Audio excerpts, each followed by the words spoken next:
The rancher saved her, and nothing was ever the same again. Red Mesa was the kind of frontier world that looked empty until a person lived on it long enough to notice the small signs of life. Thin grass near the dry creek, dark birds circling the cliffs, and the steady movement of cattle across the wide flats.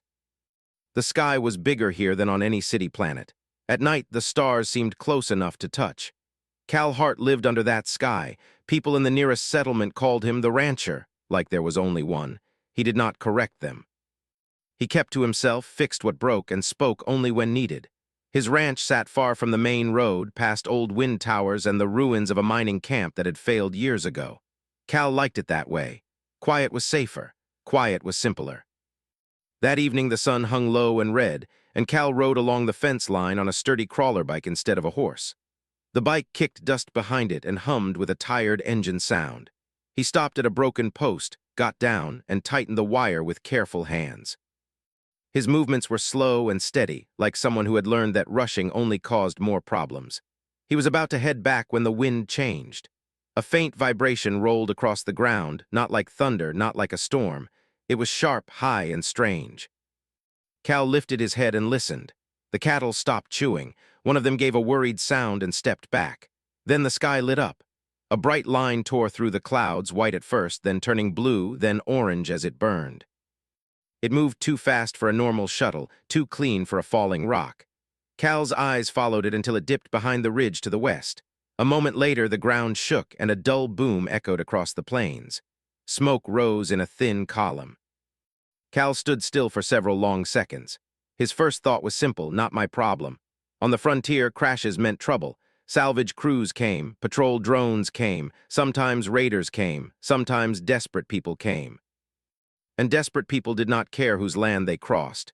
He could turn around. He could go home, lock his gate, and pretend he saw nothing. No one would blame him. Most folks would call it smart. But Cal's hands stayed on the fence wire and his eyes stayed on the smoke.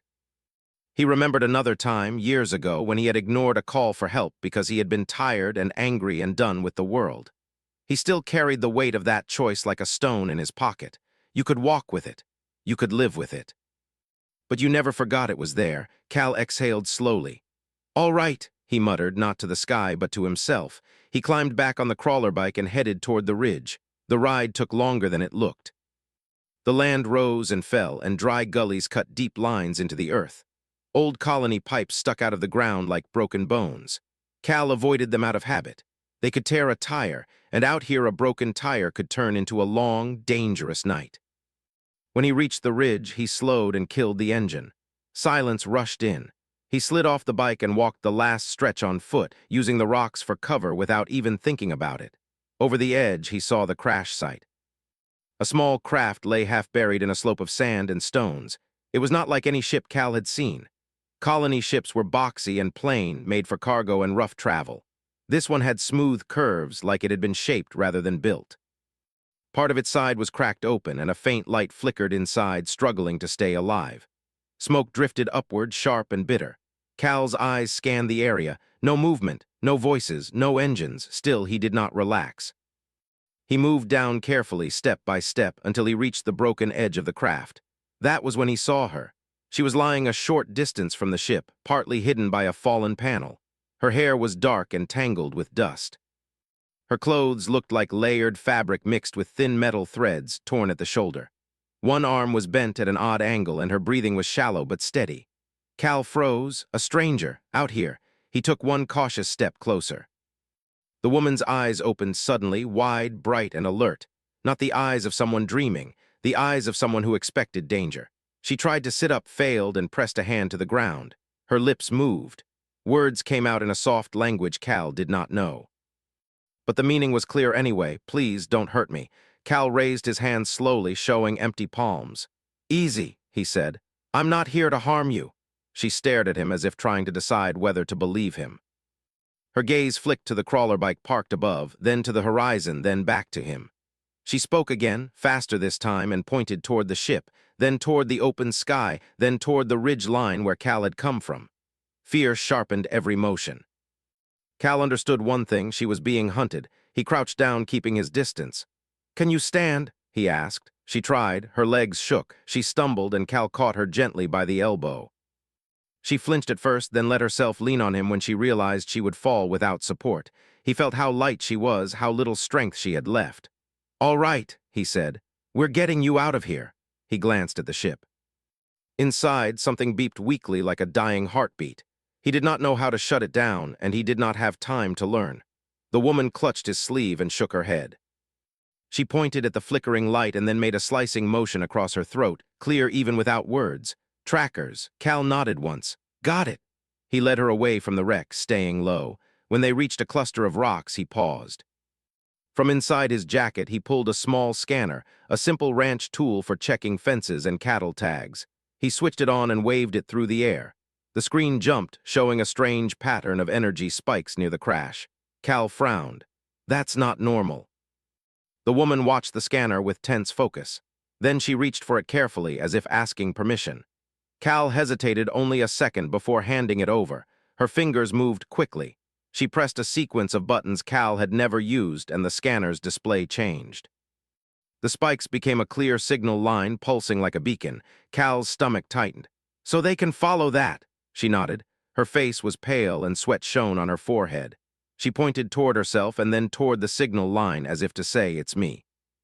Cal took the scanner back. He turned it off and tucked it away. "We'll deal with it, but first you need a safe place." He guided her back up to the ridge and toward the crawler bike. She hesitated when she saw it, uncertain. Cal helped her onto the seat behind him, then handed her a pair of goggles to block the dust. She took them like they were strange, then put them on. As he started the engine, Cal looked one last time at the wreck. Smoke still rose. The flickering light inside the craft pulsed again, almost like it was calling out. A thought hit him, sharp and unwelcome.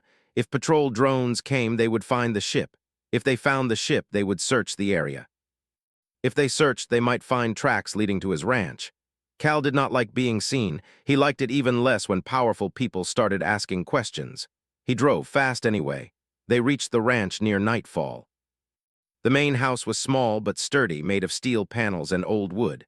A solar array stood nearby, angled toward the sky. A barn stretched behind it, and beyond that, cattle moved in dark clusters like living shadows. Cal took the woman inside through the back door. He did not use the front entrance. Habit again. The house smelled like coffee, leather, and dust. Cal helped her sit on a worn couch. He set a lantern on the table and turned it on low. The woman looked around, scanning each corner as if expecting someone to step out. "You're safe here," Cal said, though he wasn't fully sure it was true. He fetched a first aid kit from a cabinet and knelt beside her. He cleaned the dirt from her face and checked her arm. It was bruised, not broken, but painful. He wrapped it carefully. She watched him the whole time, silent, as if she had never seen someone help without demanding something in return. When he pulled back her torn sleeve, he saw something that made him pause. Faint marks ran along her forearm, thin lines like delicate symbols. They were not tattoos. They shimmered softly under the lantern light, then faded when Cal's shadow covered them. The woman noticed his reaction. She pulled her sleeve down quickly, her expression guarded. Cal lifted his eyes. "What are you?" he asked, not in a harsh way, more in disbelief. She hesitated. Then she touched her chest lightly and spoke one word, slow and careful, as if offering a name. Cal did not catch it. He tried again.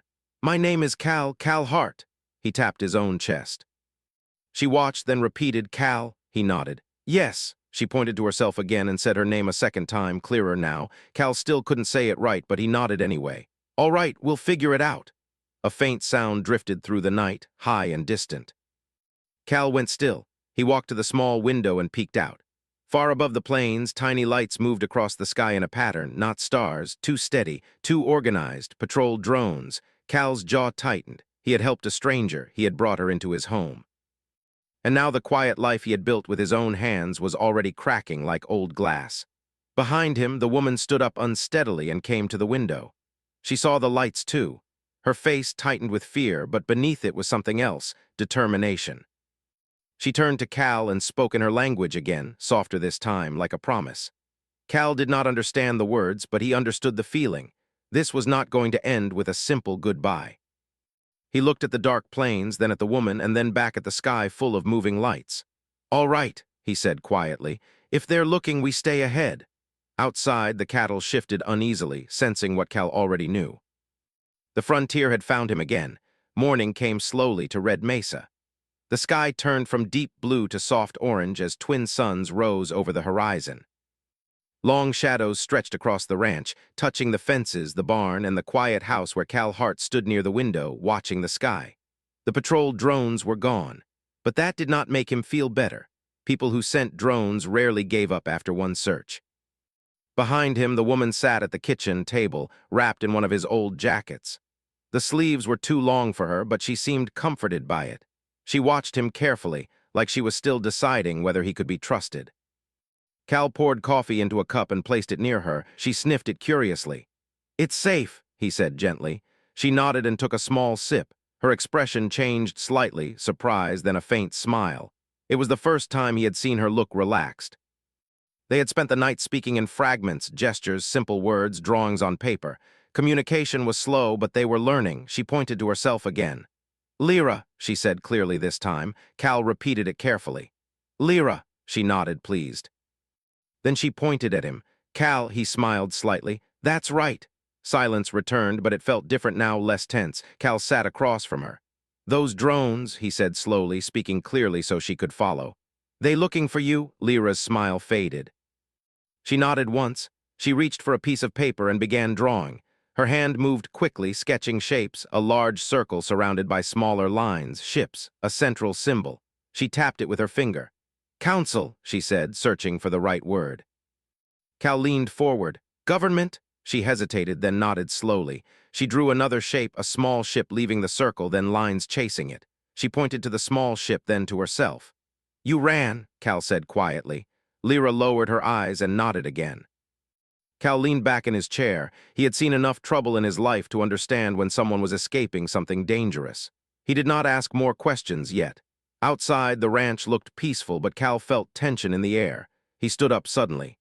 "Come," he said. Lyra followed him outside into the morning light. The air smelled like dust and grass. A group of cattle moved slowly near the fence, their shadows long and calm.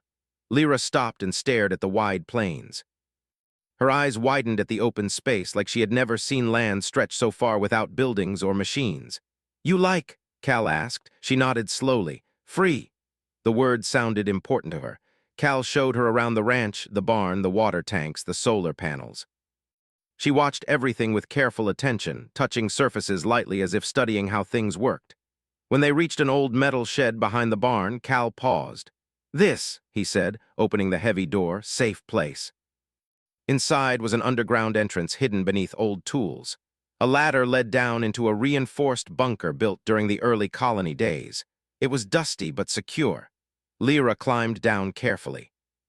When she reached the bottom, she turned slowly, taking in the thick walls and old equipment. "Hidden," she said. "Exactly," Cal replied. He hoped they would not need it, but he wanted her to know where to go if danger returned. As they climbed back up, a strange sound echoed across the plains, distant but clear. A humming noise. Cal's body stiffened immediately. He moved toward the house quickly and grabbed a pair of binoculars. Through the lenses, he saw movement near the horizon, small vehicles kicking up dust. Not patrol drones this time, ground hunters. Cal lowered the binoculars slowly. "They're getting closer." Lyra's face went pale. She stepped forward and grabbed his arm gently. "Sorry," she said softly. Cal shook his head. "Not your fault." But he knew helping her had changed everything. He moved fast now, guiding her toward the barn. "We hide for now," he said. They entered the bunker and sealed the hatch quietly. The air inside felt cooler, heavy with old memories. They waited. Time passed slowly. Through a small monitor connected to outside sensors, Cal watched as two armored vehicles stopped near the outer fence. Figures stepped out, tall shapes wearing dark suits and helmets. They scanned the ground with glowing devices. Lyra watched the screen with fear. She pointed at one of the hunters and shook her head strongly. "Danger," she whispered. Cal nodded.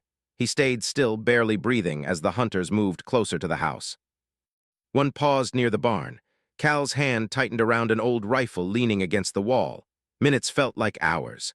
Finally, the hunters returned to their vehicles and drove away, disappearing into the dust. Cal released a long breath. Lyra leaned against the wall, relief washing over her face. "They'll come back," he said quietly. She nodded. "Yes." They climbed out of the bunker slowly. The ranch looked the same, but it no longer felt safe. Later that afternoon, they sat outside watching the sunset. The sky turned golden, then deep red. Lyra seemed calmer now, but sadness touched her expression. Cal broke the silence. "Why you run?" he asked gently. She hesitated for a long time, then she placed her hand over her heart. "Knowledge," she said. She struggled to find the words. "They control many worlds, not fair, people no choice." She looked at him directly. "I want change." Cal understood enough. She carried something important, something powerful, and powerful things attracted dangerous people. As darkness fell, a cool wind crossed the plains. The stars appeared slowly, one by one. Cal realized his life had shifted without warning. Yesterday, he had been alone. Today, he was hiding a fugitive from powerful hunters, yet he did not regret it. He watched Lyra stare at the sky with wonder, and something inside him softened. Maybe saving her was not just about danger. Maybe it was about finding purpose again. Far above them, unseen by both, a small drone hovered silently in the dark, sending a faint signal into space. The hunt was not over, and the quiet ranch on Red Mesa was no longer invisible. The ranch no longer felt like home. Cal Hart stood outside before sunrise, watching the horizon carefully. The air was quiet, but it was not peaceful anymore. He could feel it the way animals stayed alert, the way the wind carried tension instead of calm. Something had changed. Behind him, Lyra stepped out of the house slowly. She had grown stronger over the last few days, though her movements still showed caution. She followed Cal's gaze toward the distant hills. "More coming?" she asked in careful English. Cal nodded. "Soon." The drone that had passed overhead during the night had confirmed his fear. Someone had found their trail. Staying at the ranch would only bring danger here. Cal turned toward her. "We leave today."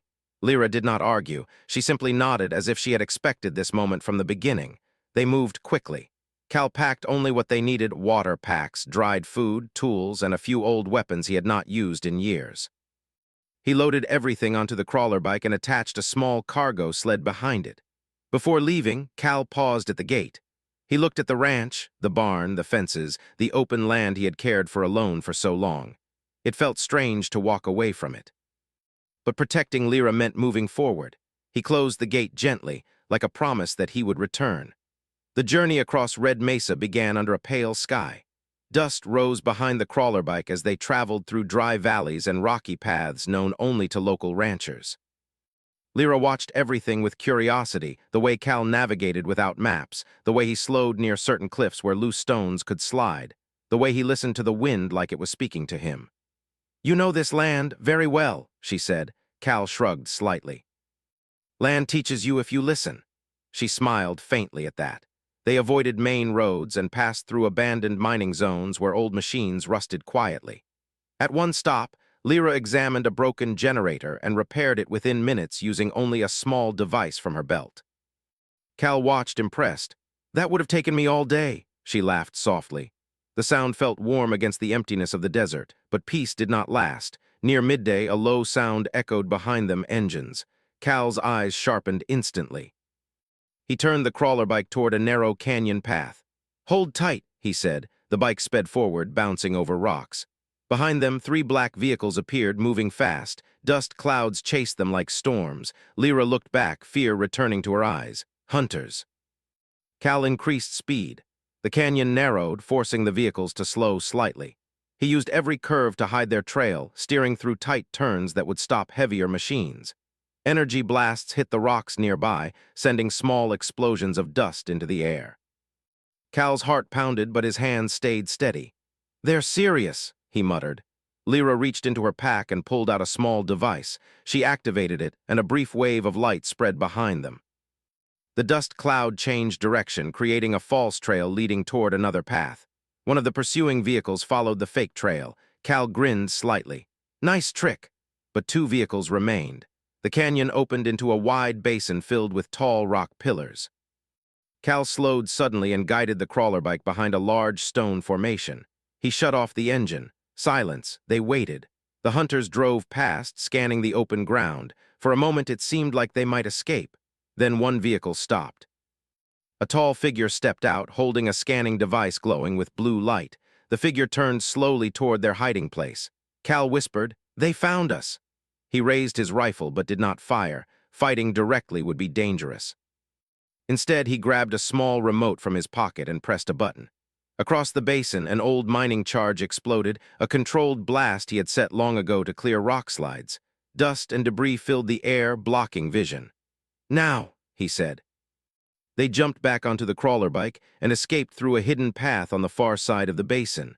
For hours, they traveled without stopping. As evening approached, they reached a small settlement built around a hidden spaceport, a place where traders and travelers came quietly, away from official control.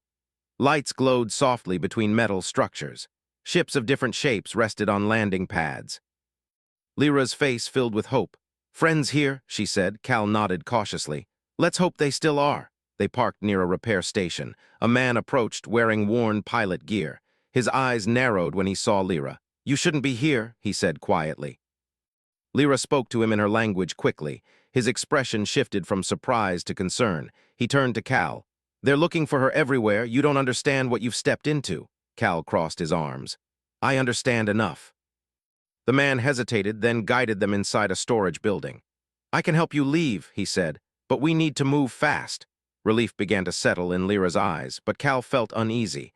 Outside, distant engines roared, the pilot froze, too late. The building doors burst open and armored hunters surrounded the area. Someone had betrayed them. Cal's jaw tightened. He grabbed Lyra's hand and pulled her toward a back exit. Energy blasts lit the night as chaos erupted. Traders ran for cover, ships lifted into the air, and alarms echoed across the port. Cal and Lyra ran through narrow alleys, dodging debris. She activated another device that briefly disabled nearby lights, giving them cover. They reached a small cargo ship just as hunters closed in. Cal fired warning shots, forcing them to duck. Lyra jumped into the ship's cockpit and powered it up with surprising speed. The ship lifted just as the hunters fired again. Through the window, Cal saw the burning lights of the spaceport below. They escaped, but barely. As the ship climbed into the dark sky, silence returned inside the cabin. Lyra looked at Cal with gratitude and guilt mixed together. "Sorry," she said softly. Cal shook his head. "No, we keep moving." He stared out at the stars, realizing there was no going back now. The simple ranch life was behind him. Ahead waited something bigger and far more dangerous. The small cargo ship moved silently through the dark space above Red Mesa. Inside the cockpit, soft lights reflected across the control panels. Lyra focused on guiding the ship away from the spaceport while Cal sat beside her, watching the stars stretch endlessly outside the window. For a long moment, neither of them spoke. They had escaped the ambush, but Cal knew the hunters would not stop now.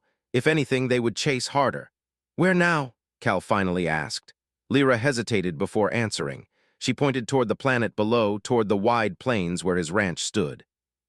"Back," she said quietly. Cal turned toward her, surprised. "Back, that's where they expect us." She nodded slowly.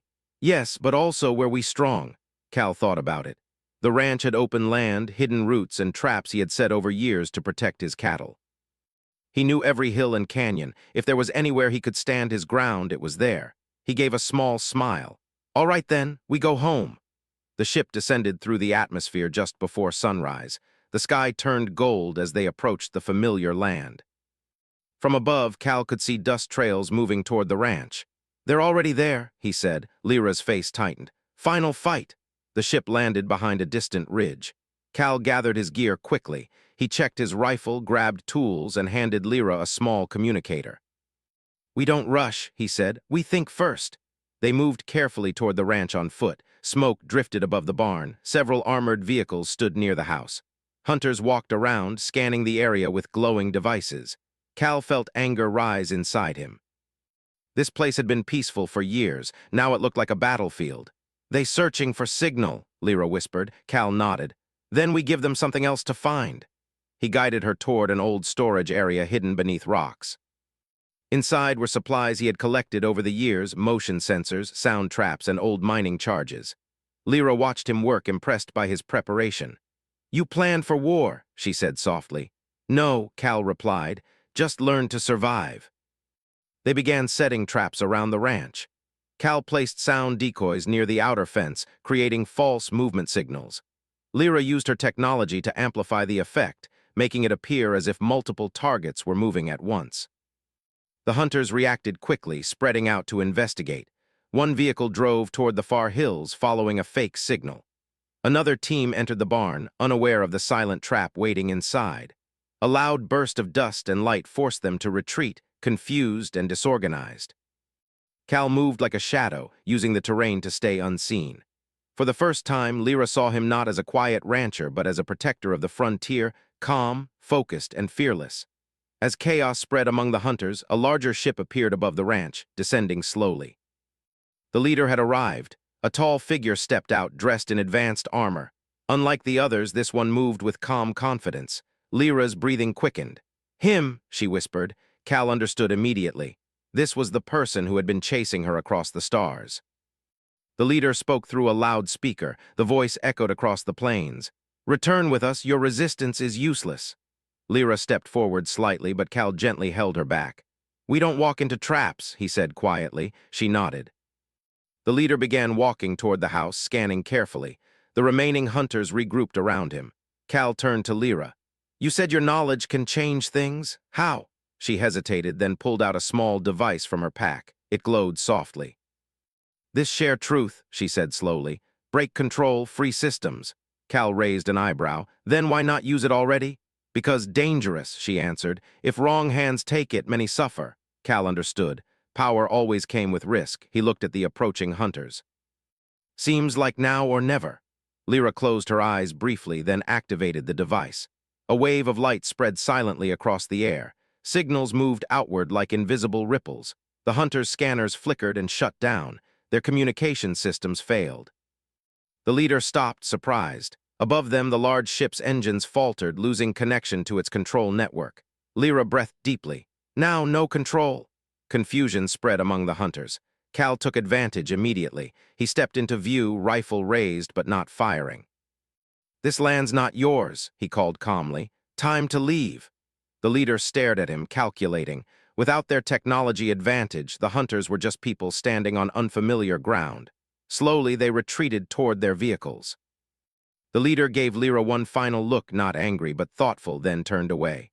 The engines started, and one by one the vehicles left the ranch. Silence returned. Dust settled slowly across the plains. Cal lowered his rifle. His shoulders relaxed for the first time in days.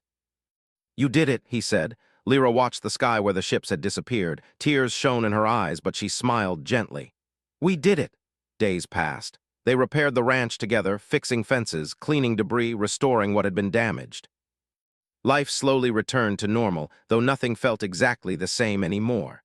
Travelers began arriving quietly, drawn by rumors of a safe place where different people could live freely. The ranch became more than just a home. It became a symbol of hope on the frontier. One evening, as twin suns set across the horizon, Cal and Lyra sat outside watching the sky turn gold. "You stay?" Cal asked softly. Lyra nodded. "Yes, here feels like home." Cal smiled. He had saved her thinking it would be a small act of kindness. Instead, it had changed everything: his life, his future, and the lonely ranch that was no longer lonely. Under the wide sky of Red Mesa, a new story began, and nothing was ever the same again.